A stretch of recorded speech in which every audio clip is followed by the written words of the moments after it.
It was good for me. I needed it. I guess out of everyone in my family, I never had that moment to cry about his death. The music world is reeling after a shocking revelation from Janet Jackson that has turned decades of whispers into explosive headlines. In a bold and emotional confession, Janet has exposed what she claims was a hidden plot by none other than Jay-Z, allegedly setting up her brother, the king of pop, Michael Jackson. Fans are stunned, critics are divided, and the industry is buzzing with questions. But was Michael truly betrayed by the music elite? Today, we uncover Janet's claims and the truth behind this chilling story. Janet Jackson misses her big brother. At 59, Janet Jackson still carries a deep wound that time has not fully healed. In a heartfelt conversation with the BBC, published last year, the music icon admitted that she continues to grieve the loss of her brother, Michael Jackson, even though more than a decade has passed since his shocking death in 2009 at the age of 50. Michael's absence is not just felt in her personal life, it is woven into her music, her stage performances, and even her memories. During her Together Again tour, Janet Jackson pays a heartfelt tribute to her late brother Michael through their iconic duet, Scream. On stage, giant projections of Michael's image and voice allow her to perform alongside him, turning the moment into more than just a show. Janet recalls how the song was created in 1995 at Michael's New York apartment, where they wrote together as he poured his pain into the lyrics. For her, Scream was never just music. It was about standing beside her brother, offering him strength. Each performance brings that memory rushing back, allowing her to relive their bond and keep Michael's spirit alive before thousands of fans. Scream wasn't just another track, it was a statement. Released in 1995 as the lead single from Michael's ambitious album, History Past, Present and Future, Book 1, the song captured his frustration and anger at the relentless scrutiny he was under. Only 2 years earlier, in 1993, Michael had been accused of molesting a 13-year-old boy, Jordan Chandler, at Neverland Ranch. Though the case was settled out of court in 1994 for a staggering $25 million, the accusations hung over him like a dark cloud, fueling public judgment and media frenzy. Even after Michael's passing, the controversies did not end. In 2019, the documentary Leaving Neverland reignited the accusations, with new claims of abuse shaking his legacy. Janet, however, stood firm in her defense. She spoke publicly, insisting that Michael's impact on music, culture, and humanity would endure despite the shadows cast on his name. His legacy will continue, she declared. Still, Janet could not escape the ripple effects. In her 2022 documentary, Janet, she opened up about how the accusations against her brother damaged her own career. Industry doors closed, opportunities shifted, and people began to associate her with the scandals she had no part in. She summed up her frustration in 3 painful words: guilty by association. For Janet, grief is not only about losing a brother, but also about losing parts of her own identity, her career, and the innocence of their bond. Yet, every time she steps on stage to sing Scream, she keeps Michael's voice alive, ensuring that his story, both the music and the man, remains unforgettable. Michael Jackson's death hit the world hard. How was his death announced? What was the cause? Was he really killed? Let's find out. MJ's death. On June 25, 2009, the world was shaken by heartbreaking news. The king of pop, Michael Jackson, had died at just 50 years old. Known for his unmatched talent, legendary performances, and influence on music across generations, Jackson's sudden death felt almost unreal. The official cause was acute propofol intoxication, a powerful anesthetic rarely used outside hospital settings. His personal physician, Dr. Conrad Murray, later revealed that he had discovered Jackson in his bedroom at his North Carrollwood Drive mansion in Holmby Hills, Los Angeles. Jackson wasn't breathing, and his pulse was faint. In a desperate attempt to save him, Murray performed CPR while security dialed 911 at 12:21 p.m. Paramedics rushed to the scene and continued efforts to revive him. Despite their work, nothing could bring him back. Jackson was finally pronounced dead at the Ronald Reagan UCLA Medical Center in Westwood at 2:26 p.m. The moment the announcement went public, fans across the globe were left stunned, many refusing to believe that the man who had electrified stages for decades was gone. 2 months later, on August 28, 2009, the Los Angeles County Department of Medical Examiner delivered a shocking conclusion. Michael Jackson's death was ruled a homicide. Investigators revealed that Dr. Murray had administered not just propofol, but also anti-anxiety medications such as lorazepam and midazolam, creating a deadly cocktail. This raised the pressing question: was this simply negligence or something more sinister? After a lengthy legal battle, Dr. Conrad Murray was found guilty of involuntary manslaughter in November 2011. He was sentenced to 4 years in prison, but served only 2 before being released in 2013 for good behavior. For many of Jackson's fans, the conviction brought little comfort. They felt that no verdict could truly bring justice for the loss of a man who had touched billions of lives with his music. Michael Jackson's death was especially tragic because it came just as he was preparing for his grand This Is It comeback tour in 2009, with tickets selling out in hours. The world was eager to see him reclaim his throne, but that moment never came. In the aftermath, global grief was overwhelming. His music sales soared as fans, old and new, clung to his legacy. The internet was flooded with searches, and his televised memorial at the Staples Center drew about 2.5 billion viewers worldwide, making it one of the most watched events in history. His impact proved timeless. Even in death, Michael Jackson's legacy remained powerful. In 2010, Sony Music Entertainment struck a record-breaking $250 million deal with his estate, granting them rights to his recordings until 2017. The deal promised 7 posthumous albums filled with unreleased tracks, though only 2 ever saw the light of day.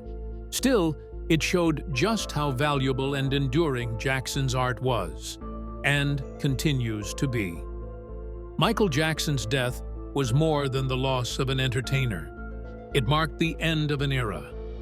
Yet, his music, influence, and spirit continue to live on, proving that legends never truly die. One of the things Janet Jackson has alleged was some plots from certain quarters. Who could be the masterminders? Which feud was Michael involved with before his death?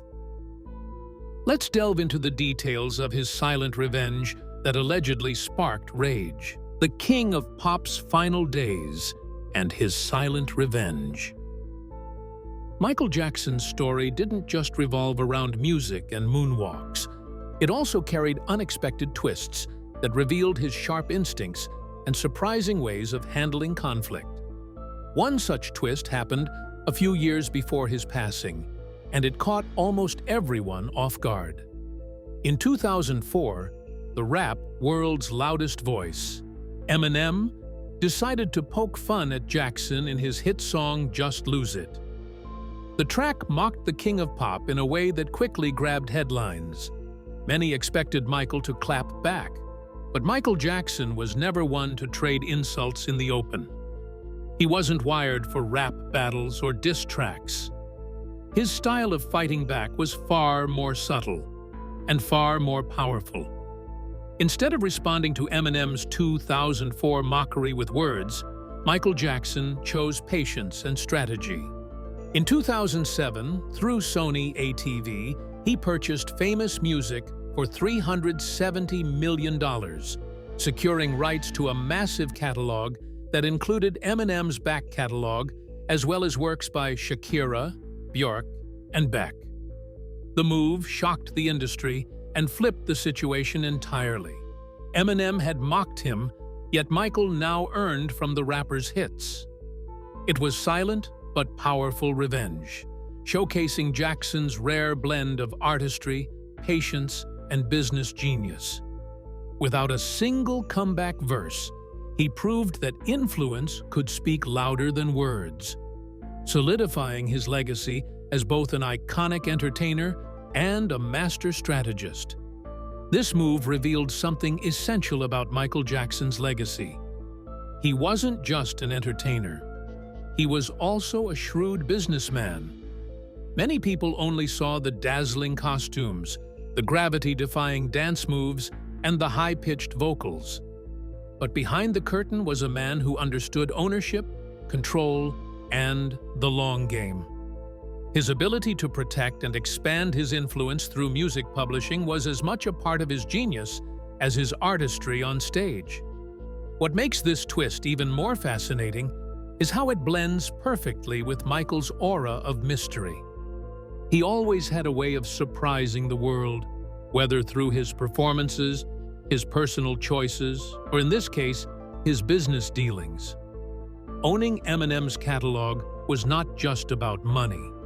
It was about showing that respect in the music industry doesn't always come from loud declarations.